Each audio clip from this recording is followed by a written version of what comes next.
Wala ang lahat.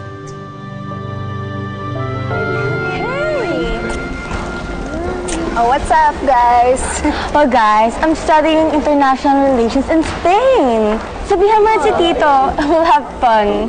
Eh, kaso ang problema, dito gumraduate ang buong family ko, kaya hindi sila papayag. Ay, sayang. Besides, I'm going to be Dr. Stella Hernando. Oh my God, that's cool. How about you, Jillian? Dito ka pa rin ba magka-college? Yeah, actually, kami ni Queenie, di ba? That's awesome. Di ba mag-order ka naman ng shampoo, Jillian?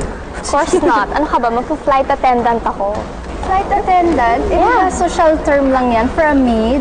Bakit ba? Yung gusto niya eh. Hindi pwede ang maarte doon.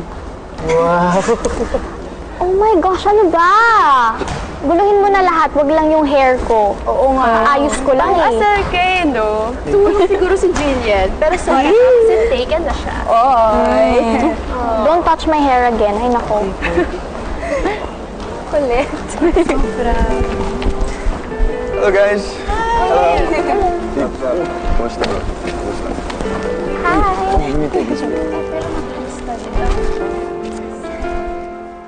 Lumaking spoiled at sunod sa luho si Jillian at pinag-aral pa siya sa isang exclusive school.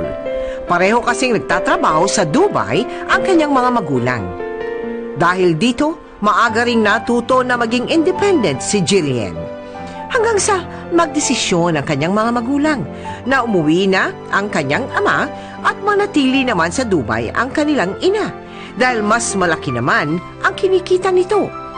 Mula noon, muli na niyang nakapiling ang kanilang ama hanggang sa sumapit ang isang Pasko na magpapabago sa buhay ni na Jillian. Kuya, ako naman dyan.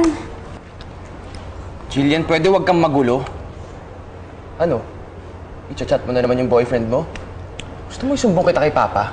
Kuya, ano ka ba? Hindi pa natin binabati si Mama ng Merry Christmas. I-chat mo nga. Oo, mamaya, okay. Pwede umalis ka muna dito? Ay naku, kuya. Kanina ka pa kaya dyan? O ano? Anong oras ka matatapos, ha? Tatapusin ko to. Maghintay ka. Naku, kanina Umalis ka pa ka na. dyan eh. Kanina mo pa kaya Gugulo ka na naman sinasabi eh. yan. Sige, bye. Naari mo na naman yan eh. Kayong dalawa dyan. Nag-aaway na naman ba kayo? Eh kasi si kuya pa eh. Ang tagal-tagal. Ako na naman. Jillian, nauna ako dito. Kuya mo ako, ha? Kanina ka pa eh. Tagal-tagal. Magsitigil kayo. Puro kayo computer. Imbis na mag-aaway kayo, dapat ipagdasal nyo, mama nyo. Ang hindi ko nasasabi sa inyo, nasa ICU, mama nyo. Nagka-blood clot siya sa ulo. Comatose siya ngayon. Oh? Bakit kayo mo lang sinabi sa amin? Pinalipas ko lang ang Pasko. Hanggang ngayon na eh, hindi pa rin siya nagigising.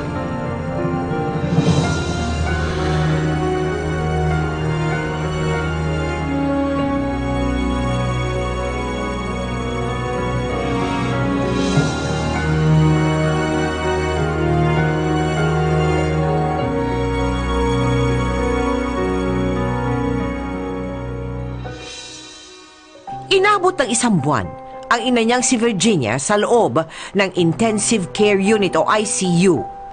Kinailangan din siyang tunguhin ng kapatid niyang si Cynthia para may mag-alaga sa kanya sa Dubai.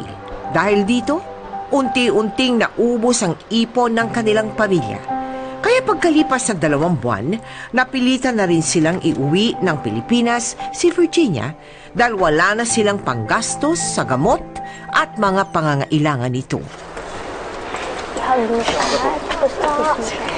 Dito na mama mo. Ate, dito na tayo sa bahay. Kauwi na rin sa wakas.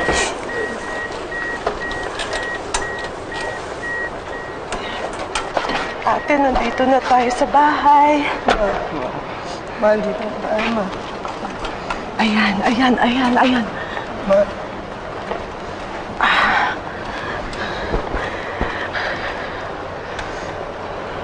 Ma? Ma? Mama. Ayan o, mama mo, oh.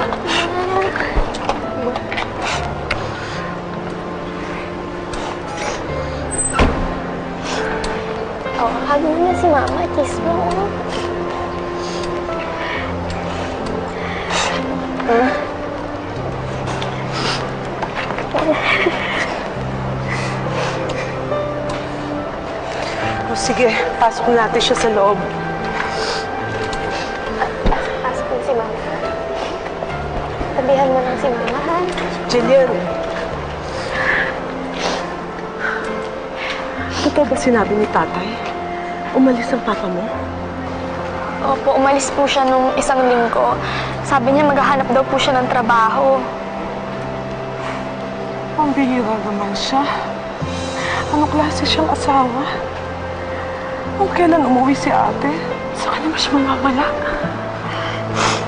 Tinawagan ko na po si Tito Roger. Sabi niya, wala pa daw po siyang balita kay Papa.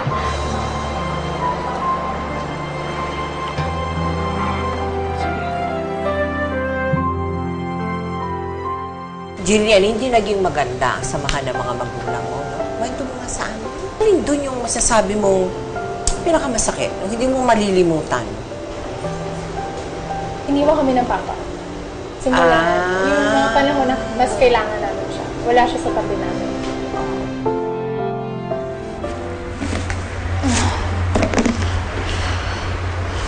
Kailang na ya.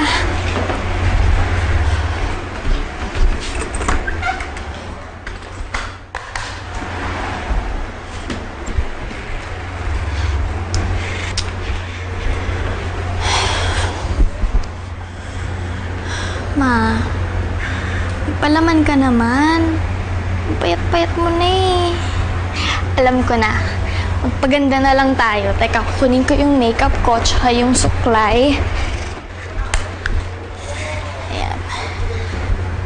Kasi dapat, kahit may sakit, maganda pa rin. Parang ako, tingnan mo, kahit my God, haggard na pala ako. Pero dapat maganda pa rin. Malalagyan ko kayo ng kilay, ha? Tapos lalagyan ko rin kayo ng lip gloss.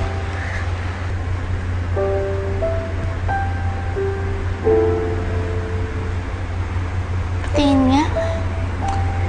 Yung kabila naman.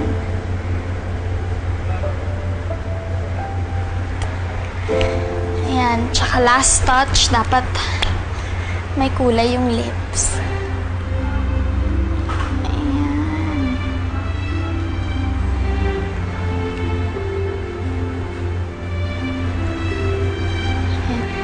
Ang ganda! Ready na ba kayo makita sarili nyo? Oh, diba? Ang ganda! Siyempre, nagmana ako sa'yo, diba?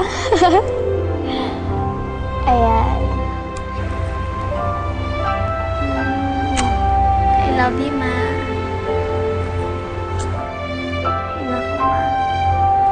I love you so much.